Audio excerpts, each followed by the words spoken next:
नमस्कार विद्यार्थी मित्रांनो. स्वागत आहे तुमचं पुन्हा एकदा एम-पी-एस-सी लायब्ररी या आपल्या यूट्यूब चॅनलमध्ये. आज आहे 27 जुलै 2025. सुरू करूयात आजच्या चालू घडामोडी. सर्वप्रथम पाहूया कालचा एक प्रश्न. जगातील पहिली सार्वजनिक कंपनी कोणती आहे, जिचे बाजार मूल्य $4 ट्रिलियन याच्या पार गेलेले आहे? आणि मी याचे पर्याय दिले होते मायक्रोसॉफ्ट, एनव्हिडिया, ॲपल आणि मेटा. तर याचं योग्य उत्तर आहे पर्याय क्रमांक 2 एनव्हिडिया. मी याबद्दल सविस्तरपणे काल माहिती तुम्हाला दिलेलीच आहे. आपण या सर्व सविस्तर माहितीबद्दल कालचा व्हिडिओ तुम्ही पाहू शकता. तर सुरू करूयात आजच्या चालू घडामोडींना. सर्वप्रथम पाहूया आजचे दिनविशेष. 27 जुलै 1884 रोजी इंग्लिश भौतिक रसायनशास्त्रज्ञ जॉन डाल्टन यांचे निधन झालेले होते. आणि आपण विज्ञान या घटकामध्ये वाचलेलंच असेल की रसायनशास्त्रामध्ये जॉन डाल्टन यांचं योगदान खूप मोलाचं राहिलेलं आहे. त्यामुळे लक्षात असू द्या 27 जुलै 1844 इंग्लिश भौतिक रसायनशास्त्रज्ञ जॉन डाल्टन यांचे निधन झालेले आहे. तसेच अतिशय थोर असे महान व्यक्तिमत्व भारताचे माजी राष्ट्रपती डॉक्टर ए.पी.जे. अब्दुल कलाम यांचं आजच्या दिवशी म्हणजे 27 जुलै 2015 रोजी निधन झालेलं होतं. आणि अतिशय दुःखद अशी ही त्यावेळची बातमी होती. आणि आजचा दिवस हा त्यांची पुण्यतिथी म्हणून साजरी केली जाते. तर सविस्तरपणे आपल्या चालू घडामोडींना सुरुवात करूया. तर सर्वप्रथम सागरी शिखर परिषद 2025 दिनांक 16 जुलै 2025 रोजी ही सागरी शिखर परिषद आयोजित करण्यात आलेली होती. याचं जे ठिकाण होतं हे मुंबईमध्ये होतं. याचा जो उद्देश होता हा राज्यातील बंदर विकास आणि जलवाहतूक क्षेत्रातील गुंतवणूक, धोरणे आणि संधी यावर चर्चा करणे हा होता. याचं जे आयोजन केलेलं होतं हे राज्य शासनाच्या मत्स्य व्यवसाय व बंदरे विभाग आणि महाराष्ट्र सागरी मंडळाच्या वतीने करण्यात आलेलं होतं. आणि या शिखर परिषदेचं उद्घाटन हे मुख्यमंत्री देवेंद्र फडणवीस यांच्या हस्ते करण्यात आलेलं होतं. तर लक्षात असू द्या सागरी शिखर परिषद 2025 ही मुंबई येथे 16 जुलै 2025 रोजी आयोजित करण्यात आलेली होती. जर यावर वन लाईनर म्हणून प्रश्न आला तर आपल्याला याचे उत्तर द्यायला यायला हवे.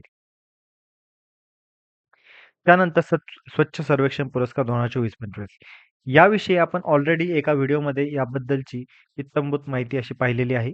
परंतु हा घटक पुन्हा एकदा आपल्या व्हिडिओमध्ये घेण्याचं कारण हेच आहे, की याबद्दलची आपल्याला सविस्तरपणे आपल्याला माहिती जाणून घ्यायला हवी. कारण या घटकावर वारंवार प्रश्न विचारले जातात आणि आगामी आता एम-पी-एस-सी प्रिलिम एक 2 महिन्यावर आलेली आहे. तसेच आता कंबाईनची पूर्वपरीक्षा आहे. त्यासोबतच तलाठीच्या वेगवेगळ्या जागा येण्याची देखील शक्यता आहे.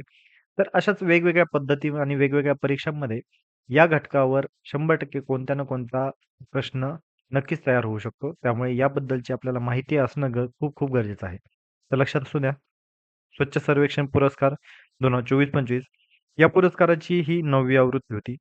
याचं जे आयोजन होतं हे भारत सरकारचे गृहनिर्माण व शहरी व्यवहार मंत्रालय यामार्फत केलं गेलेलं आहे. लक्षात असू द्या, स्वच्छ सर्वेक्षण पुरस्कार गृहनिर्माण व शहरी व्यवहार मंत्रालय. स्वच्छ शहर पुरस्कार हा प्रथम पुरस्कार इंदोर या शहराला मध्य प्रदेशमधील जो इंदोर शहर आहे, या शहराला सलग 8 वेळा भेटलेला आहे. आणि याबद्दल देखील आपण मागील व्हिडिओमध्ये हे ऑलरेडी पाहिलेलं आहे. त्यानंतर दुसरा दुसऱ्या क्रमांकाचा जो पुरस्कार आहे, हा गुजरातमधील सुरत या शहराला भेटलेला आहे.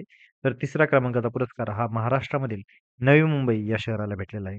तर लक्षात असू द्या, स्वच्छ शहर पुरस्कार प्रथम क्रमांक इंदोर, दुसरा क्रमांक सुरत आणि तिसरा क्रमांक आहे नवी मुंबई. त्यासोबतच याच यादीमध्ये 7वा क्रमांक हा पिंपरी चिंचवड आणि 8वा क्रमांक हा पुणे शहराला देखील भेटलेला आहे. तर हे स्वच्छ सर्वेक्षण पुरस्काराबद्दल आपण माहिती पाहिली. याचीच अजून महाराष्ट्राच्या रिलेटेड काही माहिती आपल्याला माहिती असणं गरजेचं आहे. तर 10 लाख प्लस लोकसंख्या असलेलं पिंपरी चिंचवड याचा 7वा क्रमांक आहे स्वच्छ शहराच्या यादीमध्ये. त्यासोबतच 10 लाख प्लस लोकसंख्या असलेलं पुणे हा 8वा क्रमांक आहे स्वच्छ शहरामध्ये. याबद्दल आपण आता नुकतंच पाहिलेलं होतं. तसेच 3 ते 10 लाख लोकसंख्येमध्ये मीरा भाईंदर या शहराला पहिला क्रमांक भेटलेला आहे. आणि 50,000 ते 3 लाख या घटकामध्ये लोणावळा याला 4था क्रमांक भेटलेला आहे लोणावळा शहराला. त्यासोबतच 20,000 ते 50,000 या घटकामध्ये विटा या शहराला पहिला क्रमांक भेटलेला आहे. 20,000 ते 50,000 या घटकामध्ये दुसरा क्रमांक हा सासवड शहराला भेटलेला आहे. तसेच 20,000 ते 50,000 या घटकामध्ये तिसरा क्रमांक देवळाली प्रवरा शहराला भेटलेला आहे. म्हणजे 20,000 ते 50,000 या घटकामध्ये तीनही पुरस्कार पहिला, दुसरा, तिसरा हे तीनही पुरस्कार महाराष्ट्रातील शहरांना भेटलेला आहे. त्याच्यामुळे हे आपल्यासाठी नक्कीच महत्त्वाचं आहे. 20,000 पेक्षा कमी शहरांमध्ये म्हणजे 20,000 पेक्षा कमी लोकसंख्या असलेल्या शहरांमध्ये पाचगणी शहराला पहिला क्रमांक भेटलेला आहे. हे देखील आपल्यासाठी महत्त्वाचं आहे. आणि तसेच 20,000 पेक्षा कमी घटकामध्ये तिसरा क्रमांक भेटलेला आहे पन्हाळा. तर हे सर्व पुरस्कार एकदा आपण नजरेखालून घालणं गरजेचं आहे आणि याविषयी आपल्याला खूप डिटेलमध्ये इत्थंभूत माहिती असणं खूप खूप गरजेचं आहे. तर लक्षात असू द्या, आपल्या महाराष्ट्रातील नवी मुंबई हे एकंदरीत तिसऱ्या क्रमांकावर आहे. 7व्या क्रमांकावर पिंपरी चिंचवड आहे आणि 8व्या क्रमांकावर पुणे शहर आहे. आणि प्रथम क्रमांक भेटलेला आहे इंदोर शहराला. तर हे स्वच्छ सर्वेक्षण पुरस्कार आपण आता सविस्तरपणे पाहिलेले आहेत. त्यानंतर पुढची एक महाराष्ट्राच्या रिलेटेडच एक बातमी म्हणजे महाराष्ट्रातील इस्लामपूर आता ईश्वरपूर नावाने ओळखले जाणार आहे. याची जी घोषणा होती ही 18 जुलै 2025 रोजी करण्यात आली होती. आता इस्लामपूर जे गाव आहे हे वाळवा तालुक्यातील सांगली जिल्ह्यातील आहे आणि याचा जो नाव बदलण्याचा प्रस्ताव आहे हा आता नुकताच केंद्राकडे पाठवला गेलेला आहे. सध्या काही शहरांची नावे बदललेली आहेत. हे देखील आपल्याला विचारलं जाऊ शकतं आणि कदाचित आपल्याला हे माहिती देखील असेल.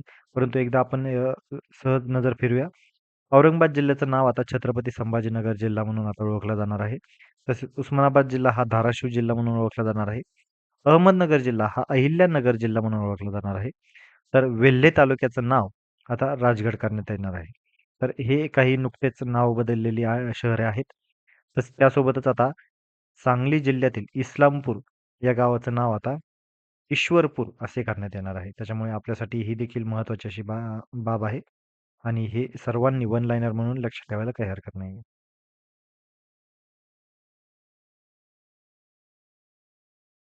2036च्या ऑलिम्पिक खेळांचं आता आयोजन करण्याचा जो एक प्रस्ताव आता नुकताच समोर आलेला आहे. या 2036च्या ऑलिम्पिकसाठी भारताने तयारी दर्शवलेली आहे आणि अहमदाबादचं नाव देखील यासाठी प्रस्तावित केलेलं आहे.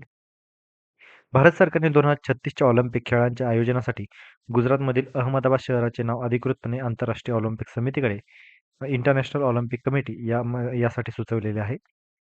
खेळांचं आयोजन हे मोटेरा म्हणजेच नरेंद्र मोदी स्टेडियम या जगातील सर्वात मोठ्या क्रिकेट स्टेडियमच्या परिसरात करण्याचा विचार आहे. भारताने याआधी 1951 व 1982 मध्ये एशियन गेम्स आणि 2010 मध्ये कॉमनवेल्थ गेम्स यशस्वीपणे आयोजित केलेले गेलेले आहेत. 2036च्या ऑलिम्पिक स्पर्धेसाठी कोणत्याही देशाला अजून नामांकन किंवा कोणत्याही देशाला असा प्रस्ताव दिले गेलेला नाहीये. यामुळे भारतासमोर आता सध्यासाठी सुवर्णसंधी आहे. आणि इतर स्पर्धक जे आहेत ते आता आपल्या भारतासोबतच इंडोनेशिया, टर्की, कतार, पोलंड यांच्याकडूनही यजमानपदासाठी तयारी सुरू आहे. महत्त्वाची एक आपल्या स्पर्धा परीक्षांसाठी एक महत्त्वाची एक नोंद देखील सांगतो मी आता. भारतात आजवर एकदाही समर ऑलिम्पिक झालेलं नाही. हे लक्षात ठेवा. हे फार महत्त्वाचे आहे. भारतामध्ये एकदाही ऑलिम्पिकच्या स्पर्धा आयोजित करण्यात आलेल्या नाहीत. त्यामुळे आपल्यासमोर ही आता एक मोठी सुवर्णसंधी आहे. IOC म्हणजेच इंटरनॅशनल ऑलिम्पिक कमिटी आणि याचे जे मुख्यालय आहे, हे स्वित्झर्लंडमधील लुसान येथे आहे. त्यामुळे हे देखील आपल्यासाठी महत्त्वाचे आहे. आणि आगामी काळामध्ये जर 2036चे ऑलिम्पिक आपल्याला जर भरवण्याचा मान मिळाला, तर आपल्याला या घटकाबद्दल संपूर्णपणे माहिती असणं खूप खूप गरजेचं आहे. त्यामुळे आतापासूनच या घटकाची एकदम आपल्याला इत्थंभूत माहिती असणं खूप खूप गरजेचं आहे. त्यामुळे लक्षात घ्या 2036च्या ऑलिम्पिकचे आयोजन हे भर भरवण्याची भारतामध्ये भरवण्याची तयारी आता सुरू केली गेलेली आहे. 2032चे जे समर ऑलिम्पिक आहे, हे ब्रिस्बेन ऑस्ट्रेलिया येथे भरवण्यात येणार आहे. तर 2028चे हे लॉस एंजेलिस अमेरिका येथे भरवण्यात येणार आहे. हे दोनही आगामी ऑलिम्पिकचे ठिकाण ऑलरेडी निश्चित झालेले आहेत आणि 2036ची सध्या निश्चित करण्याच्या दिशेने वाटचाल सुरू आहे. आणि मागील वर्षी म्हणजे 2024 मध्ये पॅरिस, फ्रान्स येथे ऑलिम्पिक स्पर्धा भरवण्यात आल्या होत्या. त्यामुळे लक्षात ठेवा 2036च्या ऑलिम्पिक स्पर्धांची तयारी या स्पर्धा भरवण्याची तयारी ही भारताने आता दर्शवलेली आहे. तर या होत्या आजच्या चालू घडामोडी. आजचा एक प्रश्न पाहून घेऊया. 20,000 पेक्षा कमी लोकसंख्येमध्ये सुपर स्वच्छ लीग शहराचा पहिला क्रमांक कोणत्या शहराला मिळालेला आहे? मी स्वच्छ सर्वेक्षण 2024-25 याविषयी इत्थंभूत माहिती तुम्हाला सांगितलेली आहे. आणि सविस्तरसाठी तुम्ही ऑलरेडी आपला हा व्हिडिओ मागे स्क्रोल करून पाहू शकता. तर आता तुम्ही मला या प्रश्नाचं उत्तर कमेंटमध्ये सांगायचं आहे.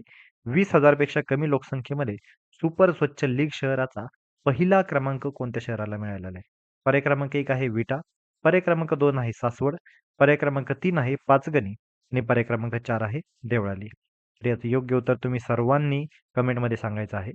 आणि नुकतेच बऱ्याच जणांची अशी एक इच्छा होती, की आपले जे चालू घडामोडी आहेत, या घटकनिहाय असण्याची गरज आहे. म्हणजेच आर्थिक, सामाजिक वगैरे. या लक्षात घ्या, जे डे वाईज आपण चालू घडामोडी तयार करत आहोत. त्यामध्ये अशा पद्धतीने स्ट्रक्चर करता येत नाही. कारण दररोज अशा घटकनिहाय न्यूज येतील किंवा अशा घटकनिहाय चालू घडामोडी मिळतीलच असे नाही. त्यामुळे मंथली जे आमचे करंट अफेअर्सचे अ, आम्ही प्लेलिस्ट तयार करणार आहोत आणि ते जे आमचं प्रस्तावित आहे, त्यामध्ये मात्र आम्ही नक्कीच राजकीय, आर्थिक, सामाजिक, क्रीडा घटक, पुरस्कार घटक अशा घटकनिहायच आम्ही चालू घडामोडी देणार आहोत. त्यामुळे जे मंथली करंट अफेअर्स आहे, त्यामध्ये मात्र आम्ही नक्कीच या घटकाचा आपल्या मागणीचा विचार करू. तर या होत्या आजच्या चालू घडामोडी. तर अशाच अधिकाधिक इन्फॉर्मेटिव्ह कंटेंटसाठी आमच्या एम-पी-एस-सी लायब्ररी या यूट्यूब चॅनलला फॉलो करायला विसरू नका. आम्ही YouTubeसोबतच Telegram, WhatsApp, Facebook, Instagram आणि X.com या सर्व सोशल मीडिया प्लॅटफॉर्मवर आहोत. तर या सर्वच ठिकाणी आम्हाला फॉलो करायला विसरू नका. धन्यवाद.